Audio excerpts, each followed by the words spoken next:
சிவலிங்கம் தோன்றிய வரலாறே திருவண்ணாமலை தான். எங்கெல்லாம் சுத்தி அலையாம எங்க தோன்றினாரோ அங்கேயே வந்து இருக்குது. எவ்வளவு பெரிய சிறப்பு. திருவண்ணாமலை அதான் அடியனோட அந்த திருத்தான முதலடி பாடிக்கணு சிவலிங்க வரலாற்றின் முதன்மை காணேன்ற. அதனால முதல்ல சிவலிங்கம் தோன்றிய வரலாறு இதுதான். அது அப்பர் சுவாமி தன்னுடைய 5ஆம் திருமுறையில குறுந்தொகையில பாடியிருக்கார். செங்கனானும் பிரம்மனும் தம்முள்ளே எங்கு தேடினும் திரிந்தவர் காண்கிலர், இங்குற்றேன் என்று லிங்கத்தே தோன்றினான் பொங்கு செஞ்சடை புண்ணியம். சிவலிங்கம் தோன்றிய வரலாறே திருவண்ணாமலை தான். எங்கெல்லாம் சுத்தி அலையாம எங்க தோன்றினாரோ அங்கேயே வந்து இருக்குது. எவ்வளவு பெரிய சிறப்பு.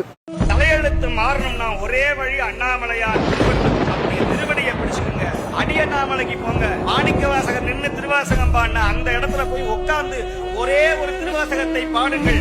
அப்புறம் வாங்க உங்க வாழ்க்கை எப்படி மாறுது நான் சொல்றேன். எவ்வளவு பெரிய கடன் இருந்தாலும் பரவாயில்லை, எவ்வளவு சோதனை இருந்தாலும் பரவாயில்லை, அண்ணாமலையார் திருப்பதி ஏற்பட்ட தெய்வம் உண்மையான தெய்வம் அண்ணாமலை. நீங்க வாழ்க்கையில எந்த இடத்துலயாவது உங்க தலைக்கு மேல ஒரு பிரச்சனை வருகிற பொழுது அதற்கான சாமி விடை காட்டியிருப்பார். நம்ம மறந்து எழுத்து இருக்கணும். யார் யார் என்னன்னைக்கு எப்ப வந்து என்ன பார்க்கணும்னு அவன் எழுதி இருக்கிறானோ அது நடக்கும்.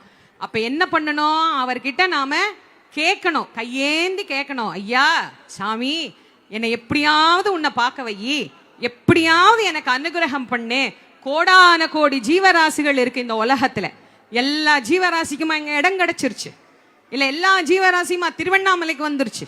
திருவண்ணாமலையில ஏதோ ஒரு மூலையில சுழலும் பூமி மேல் நீ போடும் ஆட்டம் இறுதியில்